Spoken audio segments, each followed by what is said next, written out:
This conference will now be Our recorded. commission present. Work sessions are an opportunity for board members to discuss issues informally with staff and invited guests.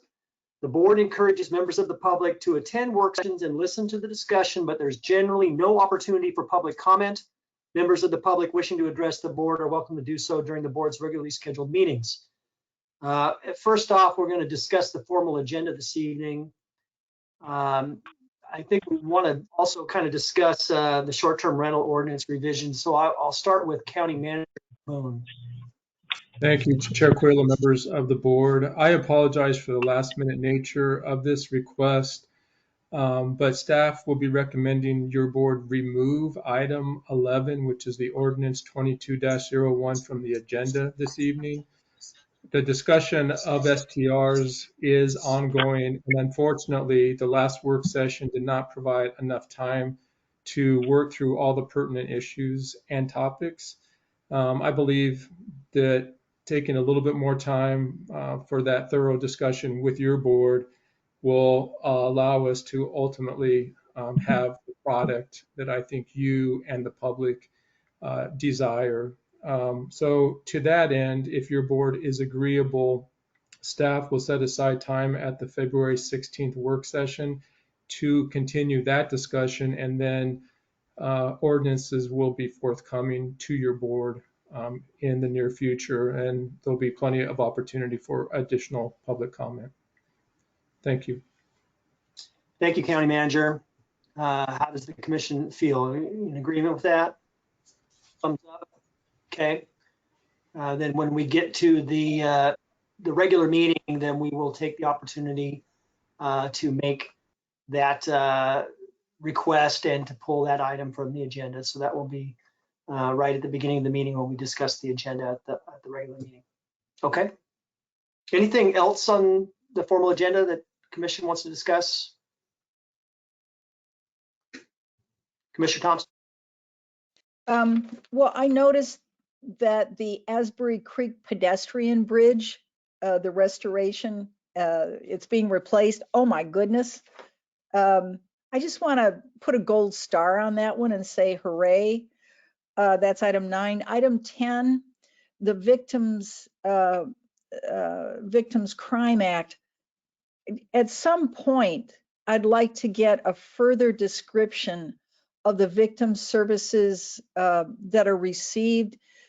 I was concerned that the staffing went down from 0.8 to 0.5.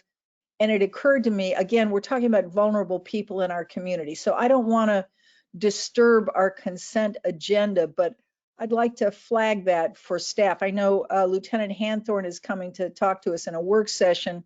It's not exactly her purview, but it seems to me it's closely related. So we're looking at dealing with vulnerable people and the way we support them. And I'd like to hear more about the VOCA staffing and services just later on, if that's agreeable to staff. Thank you, Mr. Chair. Thank you, Commissioner Thompson. And when we get to that item of the consent calendar, would you like to expand a little bit on both of those at the time? Well, of course I want to praise staff and the neighbors for the bridge, but as far as the additional update on VOCA services, no, I don't need to say more than that. I'd just be grateful for more information from staff. Thank you. And Chair Quayla, Okay. members of the board, this was also brought up by another commissioner, and so I will be inviting Ron Brown, the DA, to come in and make a presentation on the VOCA services. So. Fantastic. Yeah, thank you, County Manager, and thank you, Commissioner Thompson, for highlighting that. Any other questions, comments on the agenda? Okay, if not, we'll go and move on to the items on our work session. First item is Hayek Tongue Point. This is the presentation of a proposed travel lift installation at Hayek Tongue Point, and we've got Hayek CEO Bob Dorn with us, as well as Hayek Senior Advisor Bill Cook. Welcome, gentlemen, and I'll go ahead and turn it over to you. We have a presentation here, and Bob Dorn. Thank you. Thank you, Commissioner Quayla and fellow commissioners and County Manager Boone and staff. Thanks for taking this time. We want to update you on what we're trying to accomplish at Tongue Point, kind of a pure public-private partnership in its best sense, and it comes at a critical time for our state and for the Northwest. I'd like to thank Teresa for running the PowerPoint. I don't have the go-to meeting chops to do it, share the screen. So if she can just kind of follow on with me, the first couple of slides kind of give an aerial view of Tongue Point. Many of you are familiar with Tongue Point. I know many of you have actually been out and visited me at Tongue Point, given you the tour. And we purchased the property about 4 years ago with an eye to doing exactly this project. I've been in the maritime industry my whole life, and it's just a rare gem of a property. There's no other place on the West Coast that is suitable for this project.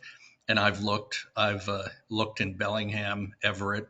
I've built tugs in Vancouver, Washington, and business park there that doesn't have the space available for Tongue Point. So Tongue Point's a 33-acre site on the east side of Astoria. It's got 2 giant hangars, covered 40 feet high, 3 acres of that. You can see that we have about 2.5 miles of pier storage. So there's a lot of infrastructure already in place to support this project. And we can move on. There's the Coast Guard chart showing Tongue Point. And you can see on this picture and the next one how well protected it is from the weather. It's why the Navy selected Tongue Point for a seaplane base back in 1940. And we've been able to use a seaplane ramp to turn it into a shipyard. Next slide. Tongue Point, Astoria, Oregon, is a perfect location on the West Coast of the United States. There's 3 tranches of commercial fishing boats and commercial work boats that all have Astoria at the epicenter. And that's the Alaska, Washington commercial fishing fleets, and the Oregon coast and California fleets, the tug and barge coastal fleets, and then probably of most importance to Oregon is the amazing river transportation scene. You're all aware of all the ships that are anchored. The grain that comes down, a large tranche of corn, wheat, soybeans that feeds the world comes down with river barges and river tugs, Shavern Tidewater. And what our project will do will ensure that they have a place to maintain, work their vessels, even build more vessels. Next slide.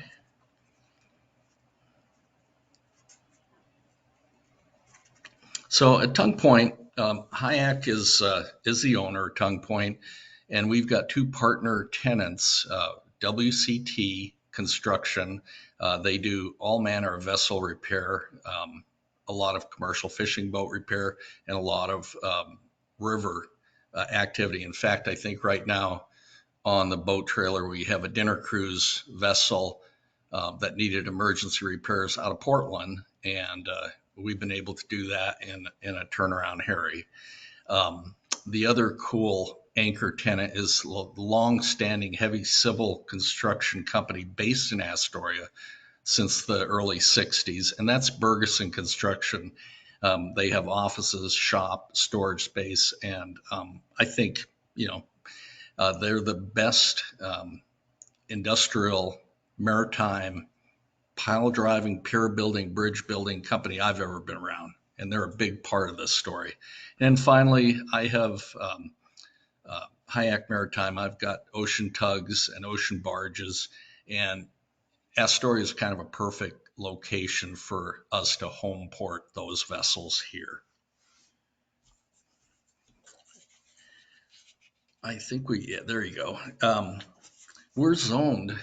One of the things that makes Tongue Point so interesting to me and something I've been looking for 20 years is it's a site on the water right in Astoria that's zoned commercial, maritime, and industrial. There's no other site on the West Coast with those classifications ready to go into play. That's what is so attractive about this program. And Bill Cook, he was on this even before we bought it. He introduced me to the project along with Willie Toyastoya, and he's been working very hard the last 5 years, really. And we've been able to talk the Corps of Engineers to take the Cathlamet Bay Channel, which comes in to the ends of our piers. And this fall, the Corps of Engineers is going to dredge that channel back to 34 feet, which they did originally in 1988 and they haven't touched since. So that gives us ability to bring in a lot more different and larger vessels into Tongue Point, which is a key part. So the feds are already supporting Tongue Point. We've got a MERED grant for a construction tent that WCT is installing. And we just think this is the perfect siting for a shipyard. There's kind of a crisis going we've seen unfolded in the last 20 years. In the Pacific Northwest, we've lost 14 small to medium-sized shipyards.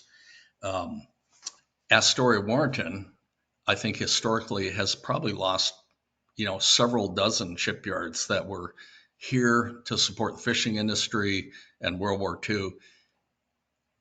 What's happened is shipyards are going away. No one wants it in the backyard. Many of the areas up in Puget Sound and in Portland, there's some gentrification going on that puts pressure on these shipyards to be there. There's environmental considerations as well. Along with there's kind of a crisis mode brewing with the closures of the shipyards. The Coast Guard in 2016 began mandating a greater number of sizable vessels to be pulled out of the water and inspected twice in 5 years. That includes the river barge fleet, river tug fleet, and a lot of the commercial fishing boats here. So you have the closure of shipyards in the Northwest and a burgeoning supply of vessels needed to come out of the water. That's what we need to do. We need to turn Tongue Point into a shipyard that's the focal point for Oregon and the West Coast.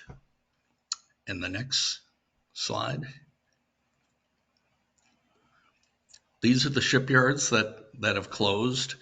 We've been instrumental in opening a couple. I built my most recent tugboats at JT Marine in Vancouver, 2012 through 2015, and then Tim Hill was the precursor to WCT out at Hyatt Tongue Point. So you can see there's this huge disparity in places that have gone away and places that can have opened. And Tongue Point's really crucial to all this.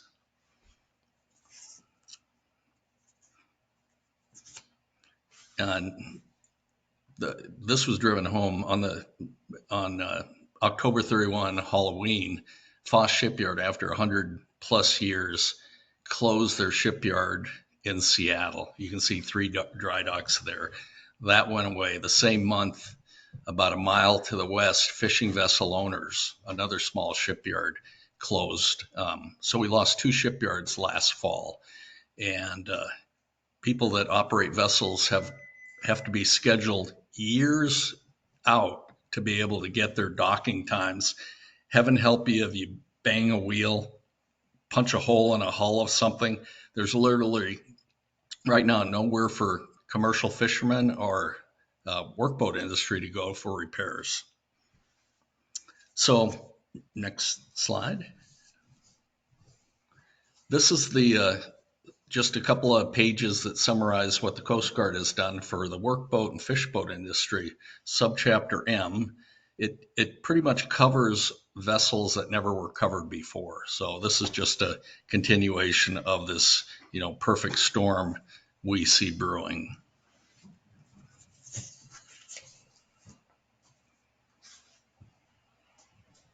It's fully implemented this July. Everybody has to be in a program, all the river boats, to come out of the water twice in 5 years. Next slide.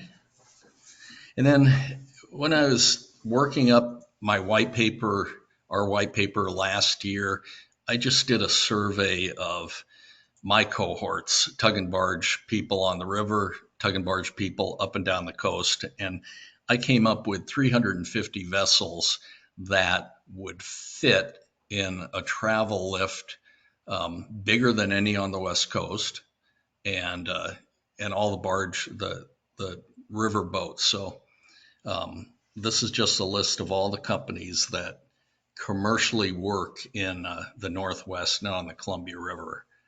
You can see Shaver, Sauce Brothers, Tidewater, all are going to need support. These are more barges that will fit. This is a giant travel lift. It's 100 feet tall, 90 feet wide, and can pick vessels up to 250 feet long, 65 feet wide. Ironically, the Coast Guard's just starting to move in next door to us at Tongue Point with their new fast response cutter base. And they'll have 11 vessels that will fit in our travel lift. So they in conversations with them, they admit that Subchapter M has created a problem for their vessels as well. Next slide. Those are the Coast Guard vessels.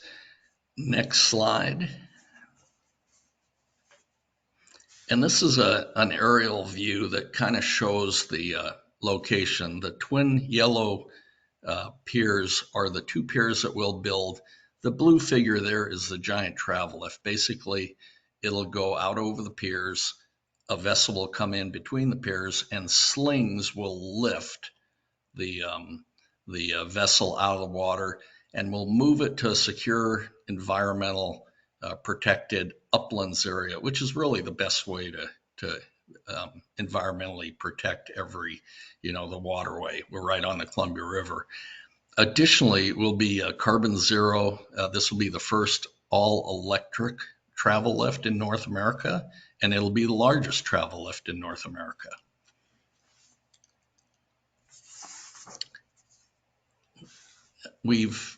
Last summer, we hired a geotechnical firm, P&D, and an environmental consultant, Campbell Environmental, and we began permitting and doing the process of engineering this travel lift. We're going to use Bergeson to design and build it, build the piers, do the uplands protection, make the concrete be able to withstand 750 tons per square foot. That's how big these vessels are. That's how big the travel lift is. WCT will build it. The travel will come in from Italy. They're the world leader in technology here, and then we'll construct it with WCT providing all the labor. This home field advantage of Bergeson and WCT probably makes us able to do this project for probably less than half of what a large public process would be. We'll put all the money into the site and into the travel lift. More structure detail. We've done quite a bit of planning on this. We've submitted Corps of Engineers, National Marine Fisheries, and state permit applications. We think we could probably have everything. If everything went fine, we could start construction in the salmon window this fall. And Bergeson could complete the piers by the end of the salmon window next March 1st.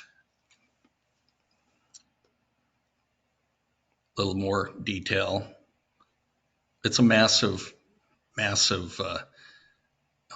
pier structure. And then over time, we'll expand from the original footprint, which will take probably 5 vessels at a time, and we could have as many as 15 or 20 vessels working, supported with the giant hangars and the construction tent. We're putting a double drum winch in to pull existing vessels with our 450-ton boat trailer. That's the seaplane ramp that was originally designed for the PBY Catalinas. That will also be part of the expansion. So we'd have a 1,500 metric tons all electric travel lift, and would still have our boat ramp able to pick up smaller vessels up to 450 tons.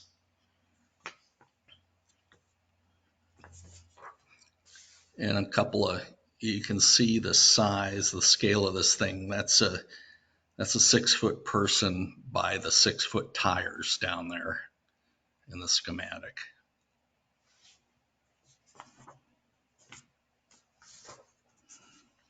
A little bit more of Chimolay. There's about 4 manufacturers of these travel lifts, and we reached out to all of them about 4 years ago to do our homework, and it's become apparent that Chimolay is pretty much light years ahead. You can go on their website and see the amazing technology they utilize. And this, with proper maintenance, which we'll do, this will be a 50-year machine.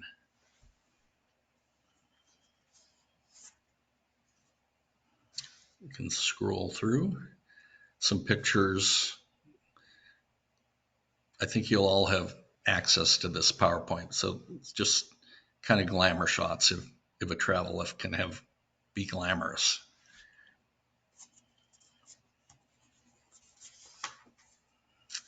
So we feel that we'll immediately have 50 new jobs.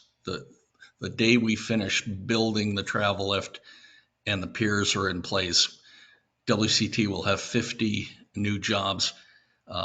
Within a short period of time, that'll be 100 new jobs. And these marine trade jobs are well paid. I mean, these are blue collar jobs with highly skilled people. And the average salary out at WCT is about $70,000 a year.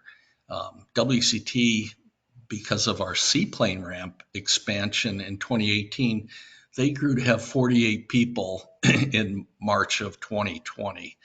COVID knocked the pins out from under them. Nobody spent any money on vessel repairs for about 18 months, and they shrunk to about a dozen employees. At last count, they're back up to 28 and looking for more people. We've got a lot of work going on. So big increase to Clatsop County tax base with those salaries. And we hired Colpack to do an independent study verifying these things that I've been talking about.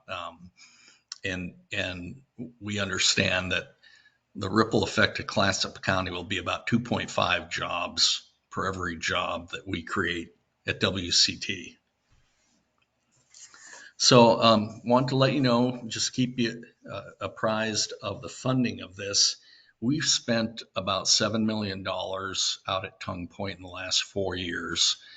And we're looking for a Connect Oregon grant. There's 2 programs we're looking at, Connect Oregon and then the ARA, American Recovery Act, funding that the state has. We're heartened that it appears that the pot of funds available is growing. So we're hopeful that our ask is going to be well received at Connect, their funding, and by the legislature. Susan Weber is advancing it to the Ways and Means Committee for a $10 million ask. I think that happened today, and we've been making presentations across the board to various committees, the Northwest Committee on Transportation, the Freight Mobility Committee. So we've been pushing this, talking about it, and getting pretty favorable return on our conversations.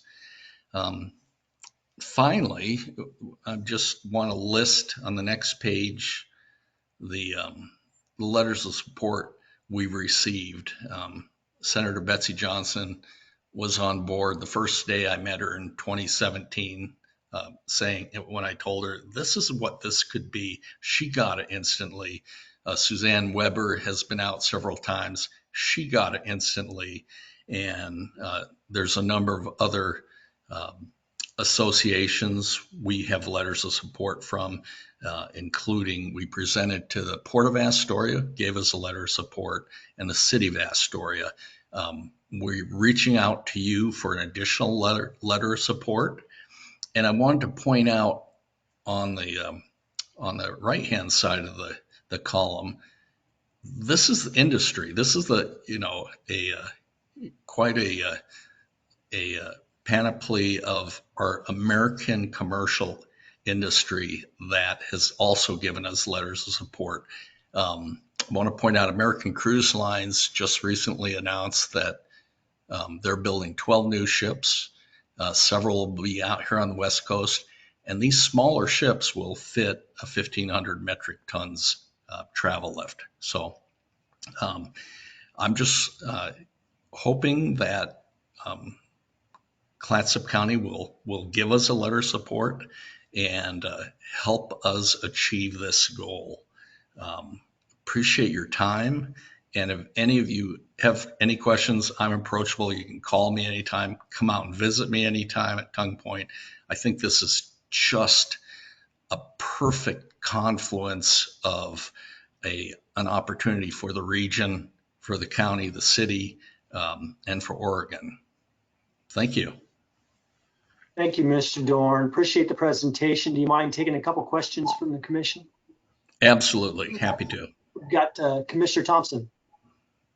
Well, when you came to Colpack and Northwest Act, I didn't just be enthusiastic. I said I was wildly enthusiastic about this project, and we gave you our support there. I've only been out once. It's a wonderful project. I think whatever we can do as a county board of commissioners, I can't imagine that any of us would think this was anything except something we should get behind 100%. So I don't see any objection at all likely to be forthcoming. There may be questions that other people have, but I'm on board already. Thank you. Thank you, Commissioner. Thank you, Commissioner Thompson. Any other comments, questions? Commissioner Webb. Yes, Bob, thank you so much. 4 years ago, when Bill Cook and I walked this property, it was among the most exciting moments that I've had on the Astoria riverfront. The confluence, the idea, I love this triumvirate of Burgesson and you and Hayek. I think it's so wonderful to be able to know that Burgesson, it's interesting because the county manager and I just today had a conversation about some of our public works projects that are on the consent agenda, and about the issue of really trying to work hard to make sure that our local companies are the ones on the ground doing the work for some of you wonderful folks who are coming in from other places.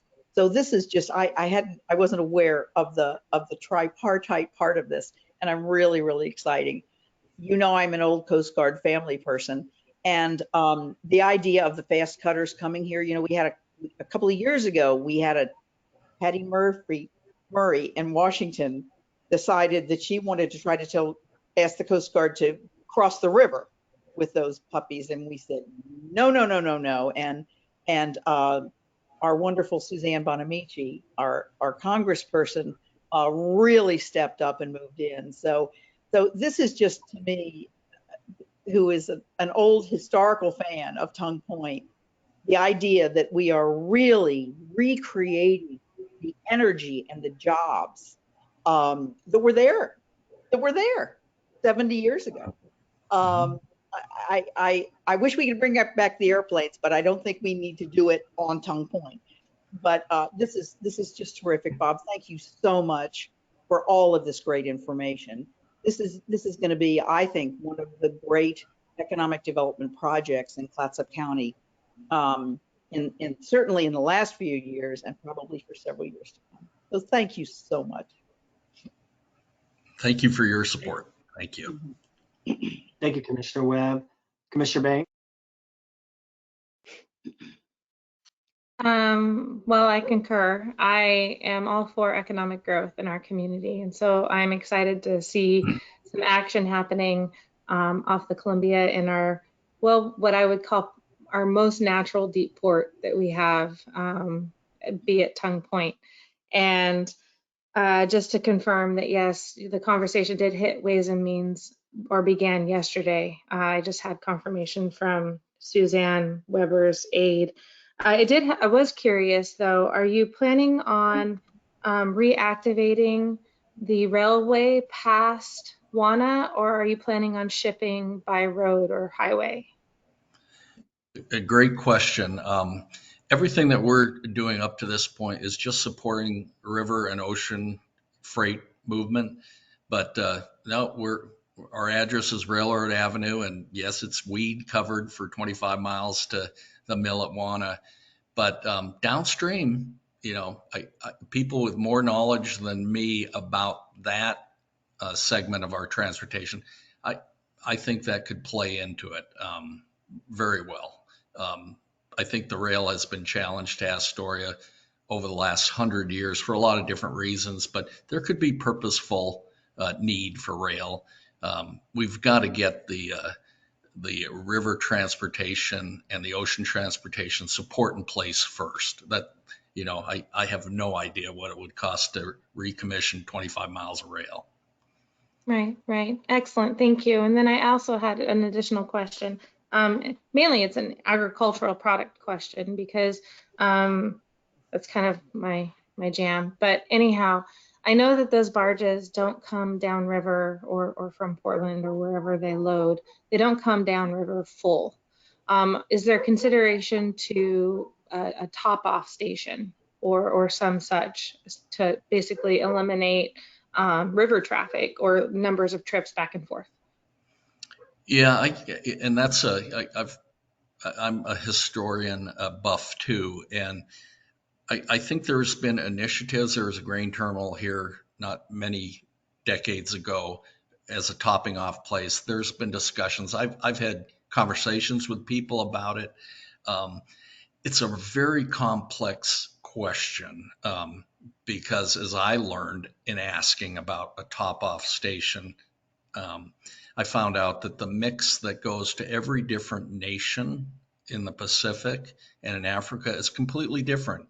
So this blend of wheat with this blend of sorghum, and so yes, the ships are bigger than what can be handled in the 45-foot deep channel from upriver from Portland on down, but there's only a couple of feet that you would be able to top off with, and I don't think there's an economic justification for that at this point, to my knowledge.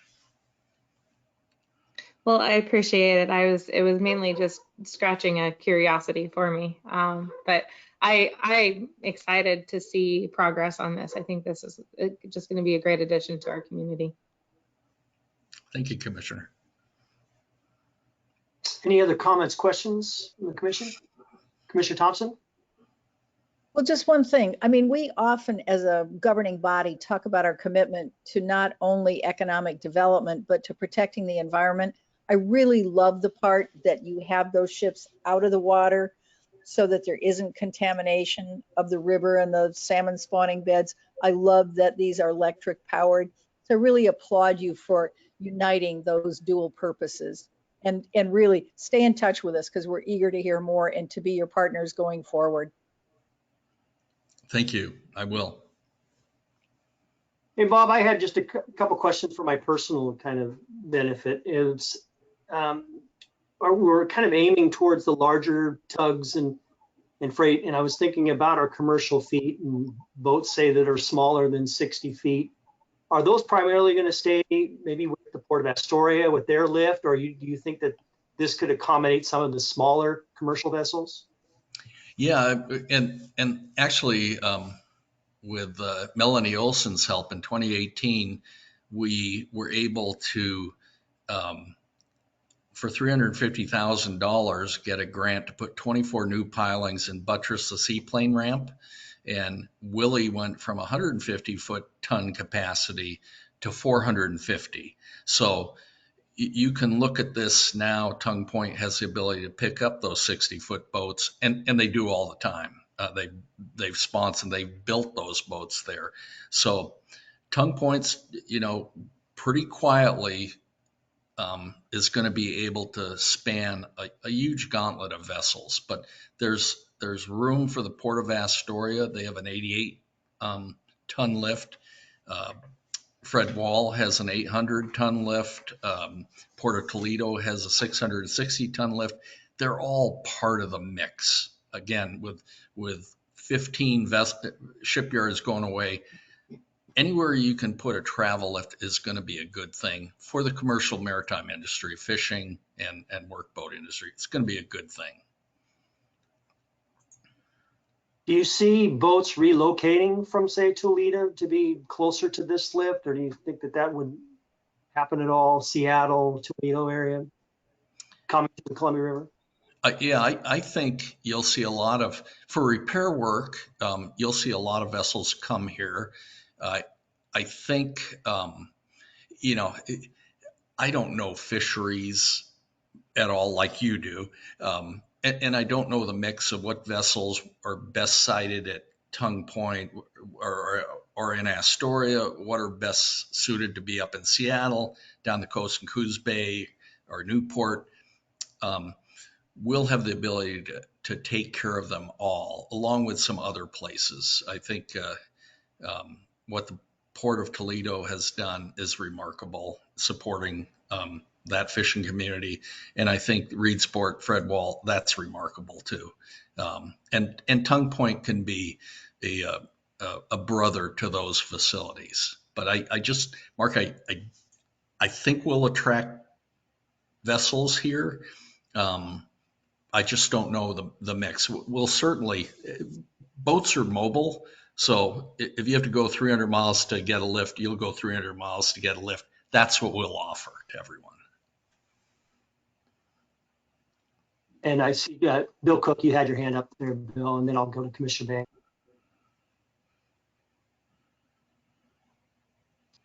Hey, Bill, you're muted, Bill.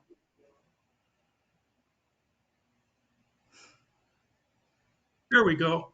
I just wanted to point out that the Port of Astoria is a do-it-yourself yard. So the vessels that may not necessarily need all the full services of a shipyard, an owner may well take his vessel out there.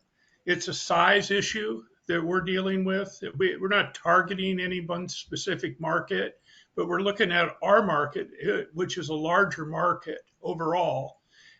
We don't see ourselves as attracting Newport vessels to come up here and do their work, only if they had to turn them away. As you know, many of the vessels that come in and out of Toledo, actually, they're coming from Alaska and distant waters for repairs. So, in Toledo's case, they've been jammed up a time or two. This might be a relief valve at Tongue Point for them. But we look at this more holistically as an Oregon program for marine repair and construction. We've been lagging, Mark. You know that. We've lost a lot of our infrastructure. This is an opportunity to restore it with trade workers' jobs. I mean, this is skilled labor. These bring good jobs to the community, and they're sustainable jobs in the community. They're just not like we've seen before down at Astoria Oil Services on Pier 3 back in the early 80s. Then later out at North Tongue Point with the rocket modules. This is a full-time, 365-day-a-year process out there. But we intend to work with the other shipyards, we're not targeting another shipyard. We want to grow this business for Oregon. Yeah, I appreciate that, Bill. Thanks again for the clarification. And Commissioner Bangs, you had a question? I just had a comment. I had a moment where I was thinking about our Mertz campus down there near Tongue Point, and I would love to see a future partnership or a future growth in that program with welding and all of their other applied skills that they have regarding the marine facilities and so on and so forth. So I just started getting excited, and so I was putting that nugget in your ear that Mertz campus and Clatsop Community College would be a great partnership with you guys moving forward. So thanks. Thank you, Commissioner. Thanks, Commissioner. We already are in partnership with both Mertz and with the Job Corps next door. We've had interns from both, and when COVID is done, I think they're another perfect engine for our growth in the area. Yeah, we're very aware and very appreciative of those two entities. Well, thank you very much, Bob. Thank you, Bill, for the presentation. We signed a letter of support back in October of last year. We certainly will do the same again, and whatever you need from us, because we know how valuable this will be, and we're anxious to support you. So just let us know what you need. Appreciate it, Commissioner. Thank you very much, everyone, for the time tonight. Anything you need from us, give us a call. Thank you, Bill. Have a good evening. You too. Thanks again. Thank you. Bye-bye. We'll move on to our next item, which is the biannual Veteran Services Program update on page 35. And we have 10 minutes designated for this. I'll turn it over to Josh Davis, who's our Clatsop County Veterans Services Officer. Hey, Josh. Hey, good evening. Good evening. Welcome. Thank you. So I've got my slide presentation. I just want to see if we can bring that up, please. Oh, I haven't made the presenter. There we go. All right. Here.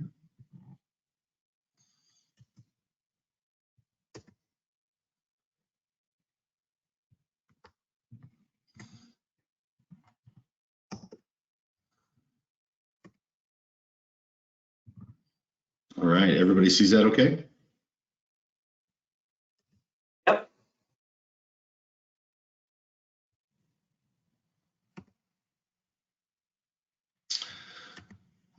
So I just wanted to provide a second quarter update. So when I first presented to you folks, this was back in July, I believe, of 2021, and I had just came into the position.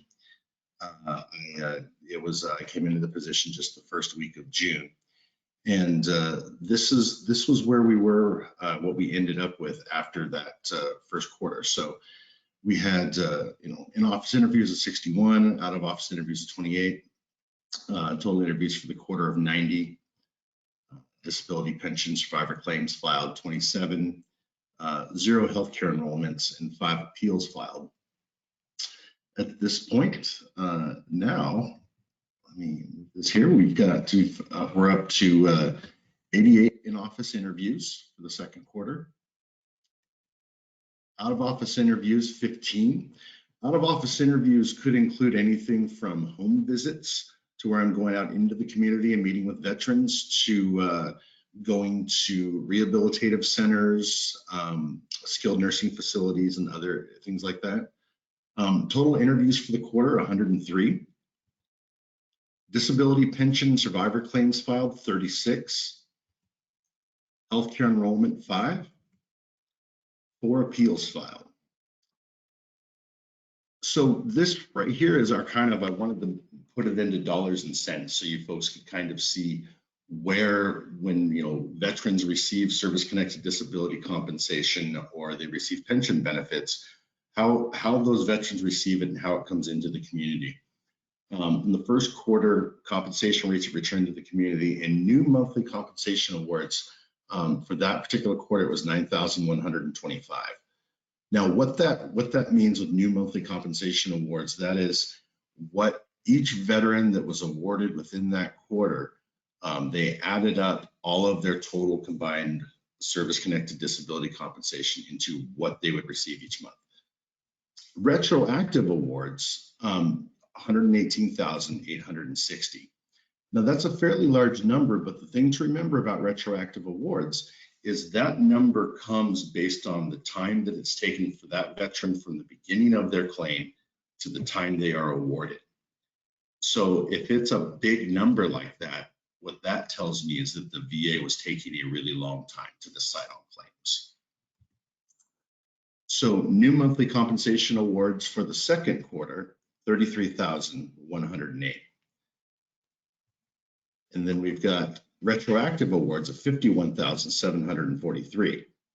So we have kind of flipped a bit with this, but what that tells me is that the VA is picking up the pace on getting those claims through and getting awards back into veterans. So this retroactive amount has gone down, and we're seeing more veterans, and more veterans are getting higher disability compensation rates for the month with the new monthly compensation awards.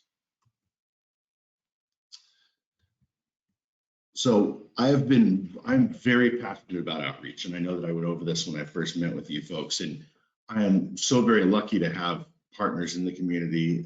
My executive director at CCA, Viviana, really supports my passion for outreach and sees the value in it. And this is just kind of a brief overview of what we've been doing to provide outreach to veterans in the community. I've been hosting an ongoing veterans breakfast at the Portlight Cafe at Camp Rylea. It was kind of slow to start, but now at this point we have between 25 to 30 veterans on average that attend. These breakfasts are held on the first and third Thursday of every month from 8 o'clock in the morning till 10 in the morning. No veterans are turned away based on ability to pay. They put out a buffet style breakfast, $7 a plate, and it's been great. We've had veteran PTSD groups that have transitioned over to holding their groups there at breakfast. The substance use facility, Virtue at the Point Recovery Center here in Astoria, which has transitioned over to serving all veterans. They bring almost all of their patients that are feeling up to it down for breakfast so they can interact. And these are folks that are going through rehabilitative care for substance use or for mental health conditions. And this provides them an opportunity to interact and engage with other veterans in a healthy way. And we sit and we have breakfast, and I hang out and I make myself available, and we engage with veterans from all over the community. We have a women's group that comes. It has been really valuable, and we've really been enjoying it a lot, and the veterans are getting a lot out of it. Right before Veterans Day, I recorded a radio spot on 94.7 FM, which I went in, I recorded, I did the spot, and it was really cool. And I've actually had a few veterans that have come through that said that they've connected with us because they heard the radio spot and realized that there was veteran services in the community. So it was helpful. I recently did a virtual presentation on benefits and on the benefits of a veteran-friendly workplace to Catholic Charities of Oregon. They actually reached out to me through a mutual colleague of mine who works over there now in their emergency management and asked me to do a employee training presentation with their managers. And it was really valuable, and we really kind of uncovered things in the workplace that could be helpful for veterans to thrive. I've been conducting ongoing outreach at Virtue at the Point Recovery Center. I mentioned them earlier, and they've become a really valuable partner. They reached out to me initially because they realized that the veterans that were there had a lot of unmet needs. And so I started going out there regularly, and I'm out there probably 2 or 3 times a month for several hours at a time, conducting benefits briefings, speaking with patients there who may need to file a claim because their service-connected disabilities, which typically may be mental health, are now exacerbated. And so they're here in treatment, and there are additional benefits that they can be eligible for. So I've been making myself available to go out there. Hey, Josh, 1 second. Yes. If you're not presenting, could I have you mute your phone, please? If you're joining us, please make sure that you mute your phone. Thank you. And Josh, we don't have, I'm sorry, we don't have a great deal of time, so we just got a couple minutes. So if you want to Okay, kind of understand. Yeah. So I will move it along. I recently just started working with the Active Duty Coast Guard to participate in their TAPS briefings on the regular to make sure that transitioning Coast Guard members are supported. I served as the Master of Ceremonies at the Seaside Pearl Harbor Day ceremony, and that was really special. Really enjoyed that. And I am on with the Together with Veterans Rural Suicide Prevention Steering Committee. We've been going, we make a lot of referrals as well. You know, CCA is a social services organization. And so whenever possible, as I engage with veterans that may have other needs, I try to leverage our connections in the community. These are just a few things that were for referrals. Ongoing projects and initiatives, working on a veteran-owned business registration, a mentorship program for transitioning service members or newly disabled veterans. I'd like to see a veteran business block integrated into the Sunday market event. We're working on creating a local drop-in PTSD support group in conjunction with Virtue at the Point Recovery. And I will be on site monthly as a living resource connection and holding events at the Lower Columbia Q Center to make sure that I am present and available for members of the LGBTQ community who need to engage with me and look at discharge upgrades or filing for benefits. We've had to really be fluid in where I'm co-located. So Mondays, I'm at the Warrenton Food Bank offering services. Tuesdays at the American Legion in Seaside. Wednesdays at CCA headquarters in downtown Astoria. Thursdays are outreach days, and Fridays at Clatsop Community College. And veteran breakfast on the first and third Thursday of every month. And I'm once a month at Lower Columbia Q Center. Does anybody have any questions? Thanks, Josh. Any questions? We do have one other presentation after this. So, and Josh, all your locations are available on the county website, so people can find you during the week. Yes, sir. Thank you very much, Josh. Really appreciate the presentation. Thanks for all you're doing for veteran services. You're welcome. You folks have a wonderful evening. Thanks, you too. And next we have our 2021 or 2020-2021 audited financial statements. We have Debbie Blasquez with Kuntz and Blasquez who's joining us. And I'm sorry, Debbie, we kind of run a little long, but I'll turn it over to you.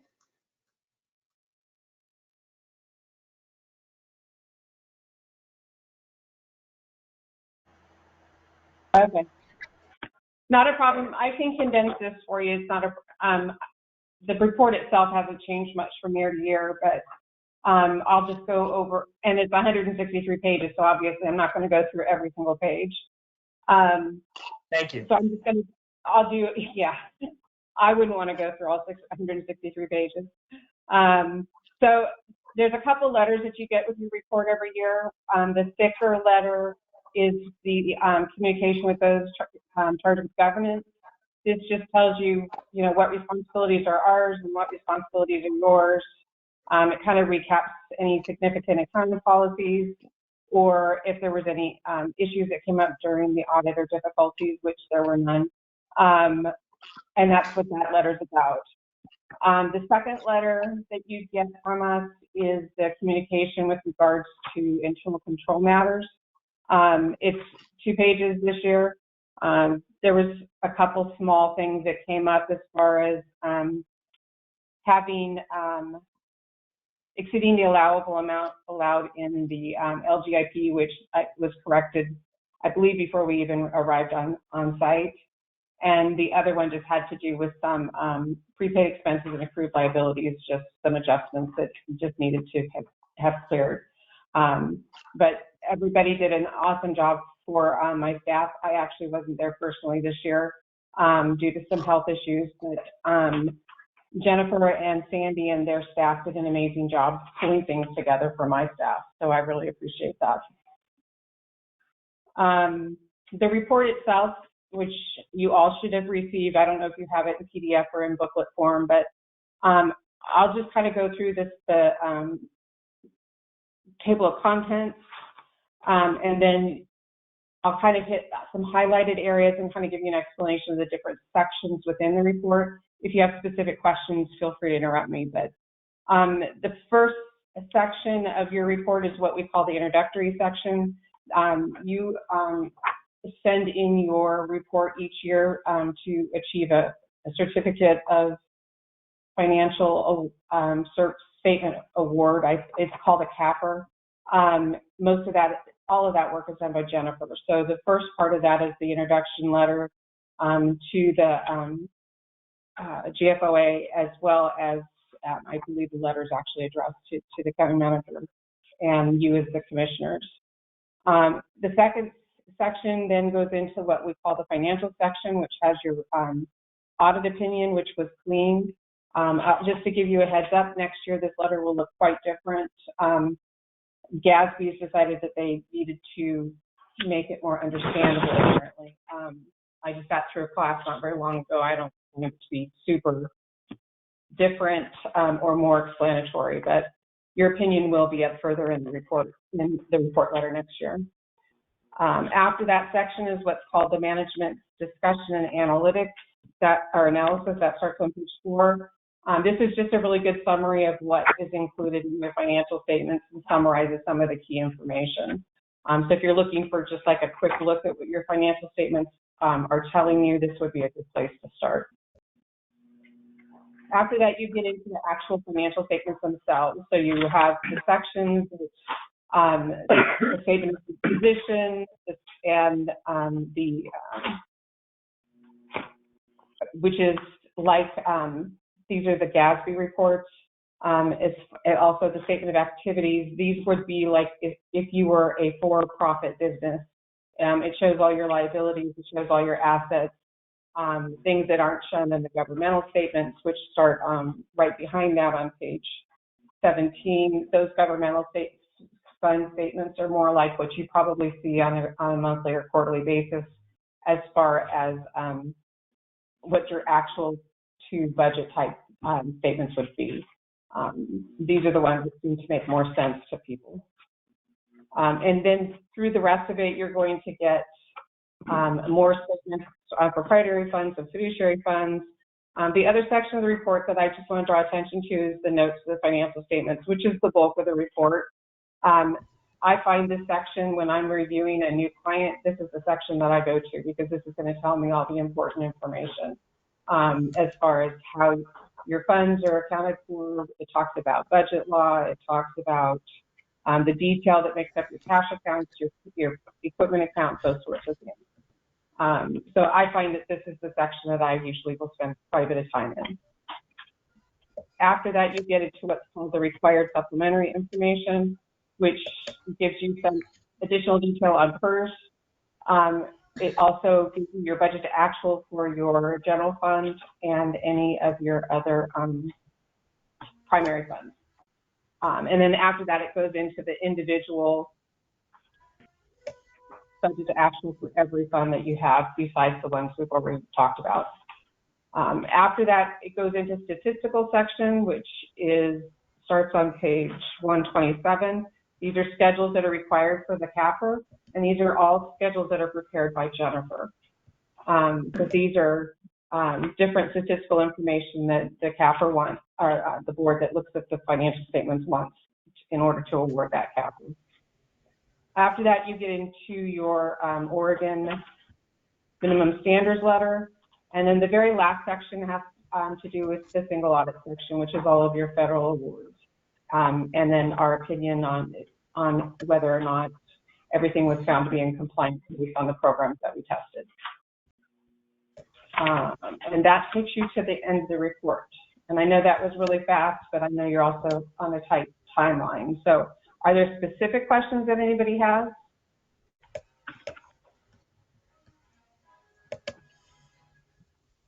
Debbie, I really appreciate you walking us through that briskly. And this is our first opportunity to kind of have a review of it, and this will come back to us at a regular meeting. So if we have any specific questions along the way, we can always kind of reach out for Jennifer and forward them to you, Debbie. But thank you very much for the presentation, all the work that you've done.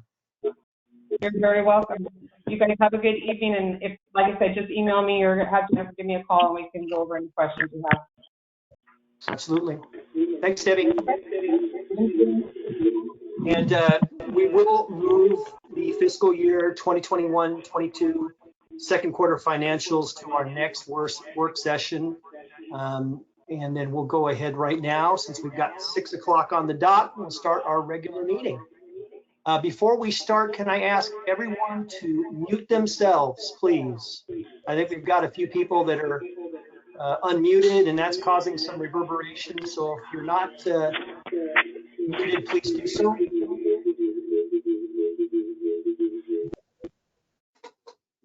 Thank you.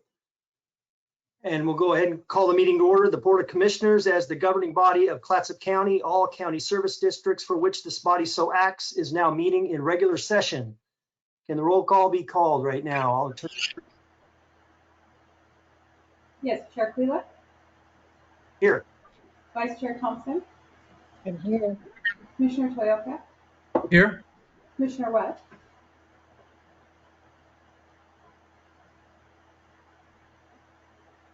Commissioner Webb, I know she was here. okay, Commissioner Banks, Here. Okay, thank you, Teresa. And I know that Commissioner Webb was here, and I think she might have got disconnected. I'll try to text her here. We've had an opportunity to review the agenda in our work session.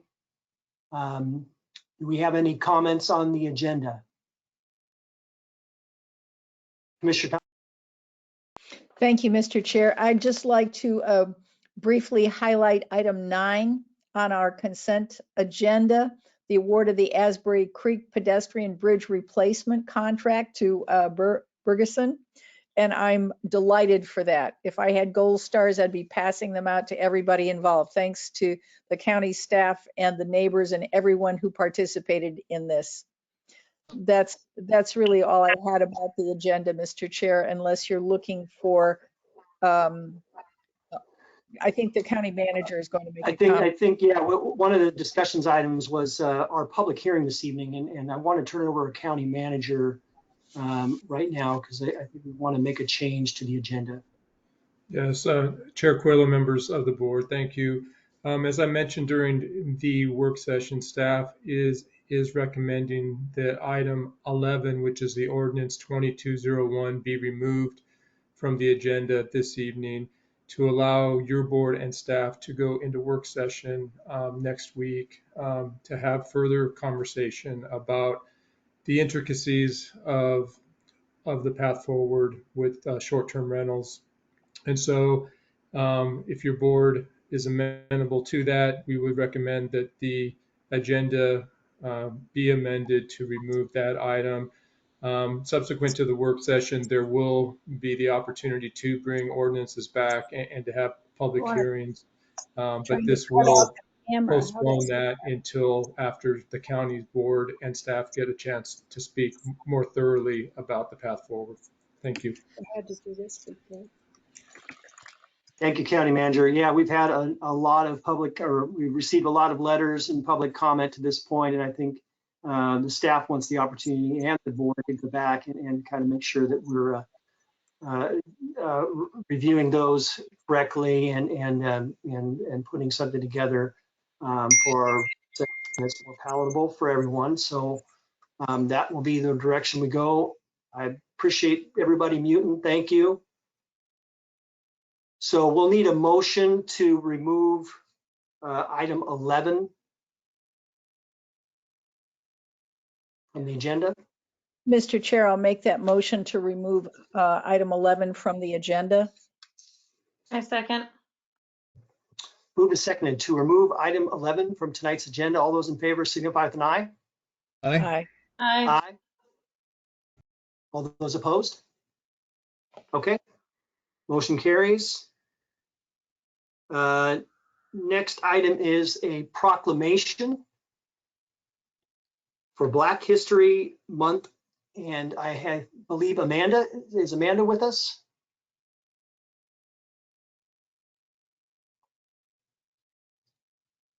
Hello, sorry, it took me a second to turn on my Hi, Amanda. camera. Hello. So I just want to take a moment to highlight Zachary Stocks. He's the Executive Director of Oregon Black Pioneers. He created all the content for tonight's agenda item summary and the proclamation as well. All right. So Black History Month is a month-long commemoration of African American history and achievement. This commemoration began as Negro History Week in 1926 and was the creation of Black historian Dr. Carter G. Woodson. In 1976, the celebration was expanded to the entire month of February and was recognized nationally by President Gerald Ford. Thank you very much, Amanda. And do we have a motion to approve the resolution order proclaiming February 22 Black History Month? Oh my God. I would move to approve the proclamation to proclaim February Black History Month, Mr. Chair. Do you have a second? Second. It's been moved and seconded to approve resolution and order proclaiming February 2022 to be Black History Month and authorize the chair to read and then sign the proclamation. All those in favor signify with an aye. Aye. Aye. Aye. Those opposed? Okay, motion carries. In the matter of proclaiming the period from February 1st, 2022 through February 28th, 2022 to be Black History Month, whereas the terms Black or African American refer to individuals with African ancestry who were born in or immigrated to the United States, and whereas the settlements which became the United States have benefited from the achievements and labors of its Black residents for more than 4 centuries, and whereas Black people began arriving in what is today Clatsop County as part of the earliest arrivals of non-Indigenous peoples, including York of the Lewis and Clark expedition in 1805 and members of John Jacob Astor's party in 1811, and whereas Black people have been continuous members of Clatsop County's business, military, and cultural communities for over 175 years, and whereas Black History Month is a national celebration of the contributions and cultural heritage of people of African descent in every part of the United States, now therefore be it hereby resolved that the Clatsop County Board of Commissioners does hereby proclaim February 1st, 2022 through February 28th, 2022 as Black History Month in Clatsop County and encourages all community members to join in this observance and celebration honoring the history and contributions of people of African descent, dated this 9th day of February 2022 and signed by Board Chair, Board of County Commissioners for Clatsop County. Thank you, Amanda.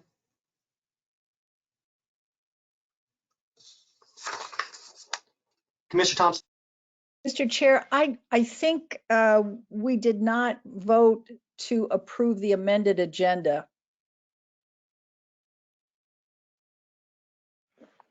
I think we voted to make the amendment, but then I thought we missed the step where we vote to approve the amended agenda. And maybe I just missed it because it's a little hectic. I think we did, at least my memory is that we did vote to, to approve it, but maybe we can go back and verify that. Does the clerk of the board have a ruling for us? I considered that a vote. I took it as a vote. If you're happy, I'm happy. I'm silent. Okay. Thank you. Okay. Thank you, Teresa, and thank you, Commissioner Thompson, for keeping us on our toes there, making sure that we're doing all of the steps that we need to. Next is business from the public. This is an opportunity for anyone to give a 2-minute presentation about any item on the agenda except for public hearings or any topic of county concern that is not on the agenda. Clerk of the board, are there any members of the public who have registered? No, there are not.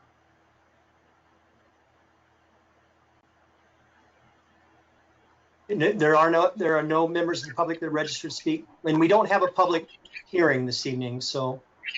Right. I had people register to speak for the public hearing, but I did not have anyone registered for the general business from the public. Okay. Okay. Well, we will be having a public hearing when this comes back, because I think that most of these comments are probably about STRs, and we will be having a subsequent work session. There's more work to be done on that. And then we will come back with the public hearing to discuss STRs. So if we don't have any other items of public business, we'll move on to the consent calendar. And as Commissioner Thompson pointed out, there was one item that she wanted to highlight on the consent calendar, which was item 9, correct? I consider it highlighted, sir. Thank you. I appreciate you doing so. Any other comments on the consent calendar? Is there a motion? Mr. Chair, I would move to adopt the consent calendar. Second. It's moved and seconded to approve the consent calendar. All those in favor signify with an aye. Aye. Aye. All those opposed? Okay, motion carries. Next is Commissioner Liaison reports. We'll start with Commissioner Thompson. Thank you, Mr. Chair. So this is hectic, this short session of the legislature. I was working a crossword puzzle Saturday morning when my phone rang, and I heard from Yume Wang, whom many of us know for her work on community preparedness as far as earthquakes go. She called my attention to Senate Bill 1567. Commissioner Bangs, I don't know if you're tracking this one because you're tracking other stuff. It's a bill that she worked with Senator Dembro in Portland to require the seismic evaluation of those oil storage facilities that are on that Old Gills Lake in Northwest Portland that's subject to liquefaction. If we have a tsunami and those storage facilities collapse, she called it our local version of Deepwater Horizon. And I spoke with Rep. Weber about it. I spoke with Rep. Gomberg about it. What it means is if there is oil spill in Portland, it flows down the Willamette, it flows down the Columbia, it destroys our salmon breeding grounds, and it's just an environmental catastrophe. So I don't know what's happening with SB 1567, and it may be too late because in a short session, things happen so quickly and I haven't been able to track that. So I just wanted to call that to some capable person like Amanda's attention and see if we can get that on the radar screen. I went to AOC, and in the Transportation and Community Development Steering Committee, we've added at my urging an additional principle for that committee, which is to advocate for regional equity in the allocation of state and federal funding, programs, and opportunities related to community and economic development and transportation. I mean, there's not a lot that we can do as a county, as a small rural county. There's not, in the grand scheme of things, a lot that AOC can do, but at least it's called to the attention of everybody who's involved in the political process that when we're talking about diversity and equity and inclusion, that has geographical parameters as well. So we're absolutely in favor of Black History Month and every other DEI effort that's related to those specific issues, but also geographical equity. So I think it's important to notice that. In another legislative matter related to AOC, the group had issues, the legislative committee of AOC had issues supporting House Bill 4005, which I'd call to your attention as a way of supporting childcare.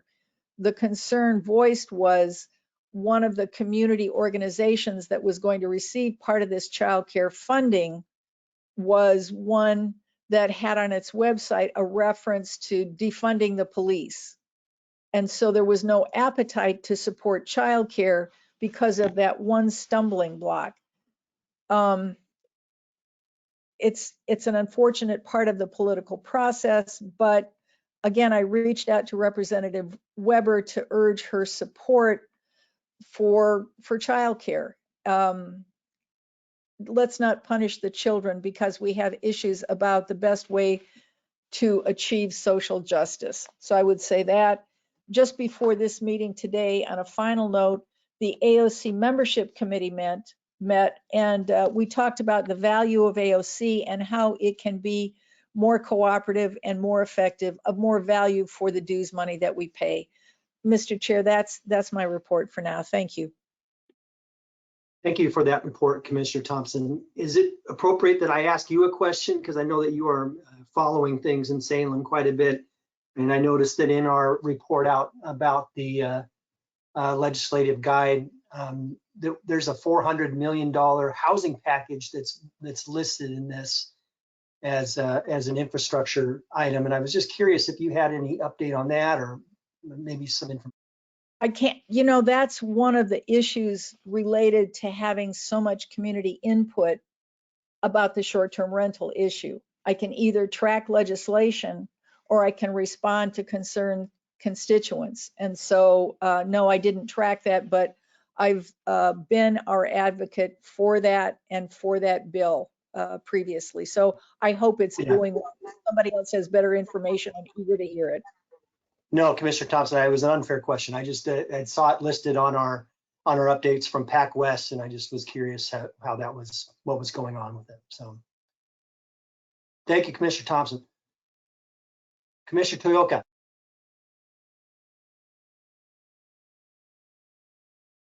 Good evening, everyone. Just had some items of discussion, but I think I'll kind of hold off on clarifying a lot of things. I wanted to talk about micro-housing and the homeless and even some of the land use and licensing issues, but I think we'll continue to research those and work with them before I have some more statements on those issues. But I would like to bring up locally, Saturday on the 5th, we had a remembrance for one of our fallen officers. And, you know, Sergeant Jason Gooding, personal friend, you know, brother, and it just brings forth the need and the, you know, what these individuals do to support our community, what the first, you know, and take it further, all the first responders and how we are blessed to have all these individuals to support our community. And they are all, you know, dedicated and heartfelt in their duties. So I think, you know, every time we have the opportunity, every time I have the opportunity, I thank every one of them for their, you know, for serving this community and, you know, protecting us and watching over us and, you know, just providing for our healthcare needs. So it was a hard reminder, but it is a reminder that, you know, there are consequences that happen in our community. But Jason Gooding was all the good things in life, and he represented all the good things that all these ladies and gentlemen in our communities provide for us every day. So thank you. You're here, Commissioner Toyoka. So true. Commissioner Bang. I have just been attending regular meetings. I went to the SWCD meeting this morning. That really just highlighted to me the volunteer situation that we are in as commissioners in this county, how, you know, many of us hold full-time jobs plus do our volunteer service here for our community. And I just wanted to mention my appreciation to Commissioner Thompson for all of her work with AOC and her dedication to showing up. Because for those of us who have full-time jobs, trying to find time for all of our liaison work, plus adding in AOC and all of the other things, plus legislative short session, my broadband just gets my broadband overheats and my bandwidth is limited. And so I just wanted to mention the fact that I will receive emails from Commissioner Thompson on a regular basis of things that she knows that will interest me in my pursuant issues with childcare and other topics. And, you know, I just bless Misty, who works with the SWCD, and her constant ability to update me when I can't make those meetings because I'm in math class and I'm teaching. So it's just, I get there when I can get there, and whenever she needs me, she reaches out. And so I just wanted to say a moment of appreciation for Commissioner Thompson. And I know, like me, I'm sure others are often bombarded with needs and concerns and emails and voicemails. And we're all doing our best, and I just appreciate us. So Thank you very much, Commissioner Banks. Commissioner Webb. Yes, good evening. I am actually relocated in Northern Virginia at the moment, taking care of my daughter who just had surgery and her two very tiny little people. I miss being home, but when I'm home, I miss being with my little girl. So I miss you all. The temperature here when I woke up this morning was like 16 degrees, but it's sunny. So I'm going to be home next week and very, very happy to be there. Thank you. Good night. Thank you, Commissioner Webb. We're so glad you were able to join us from the East Coast there. And boy, it's late too. It's 9:20 for you. So, but thanks again for joining us. We look forward to seeing you when you get back. And remember, I've been chasing a 3-month-old and a 2-year-old toddler all day. So trust me, I'm tired. Yes, I can relate.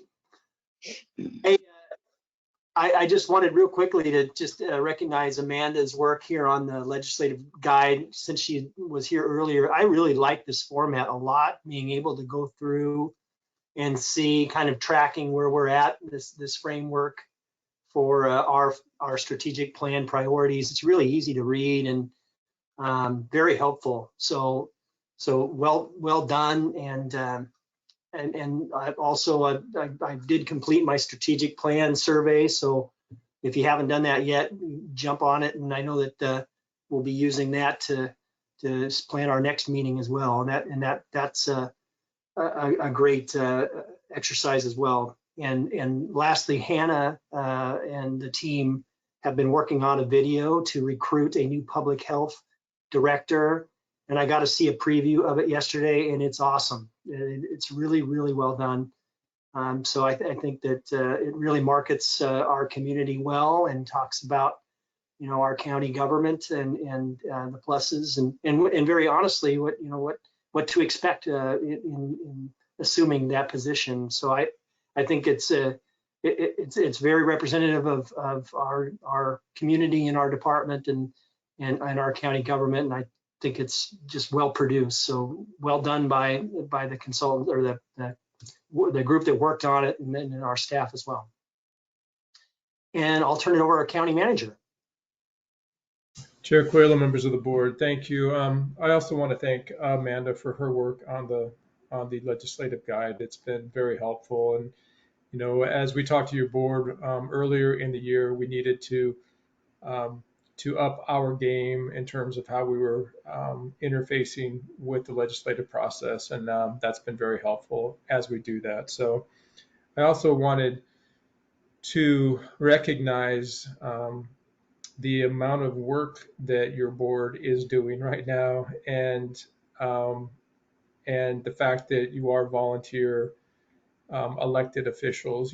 One of the few counties in the state that has that distinction. So on one side, I guess you can be proud, and on the other side, you could be dismayed. But I do recognize that, and I think that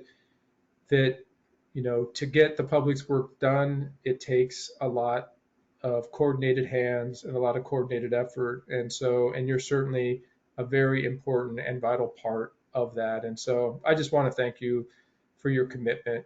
It makes a difference and it is valued. So I did want to also just piggyback off of Chair Coelho's statement that if you have a chance to send us your survey from the strategic plan, or conversely, if you just want to make sure that you send us your list of priorities, and if you just want to email that to me, if that's easier, I'll take either.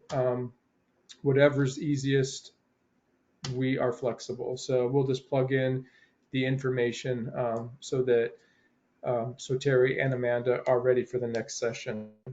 And then I just wanted to remind, as I did last time, that there is a community meeting out at Westport next week on the 15th at 6 o'clock at the Westport Community Church to talk about the road, potential road issues. So that's all I have. Thank you. Thank you, County Manager.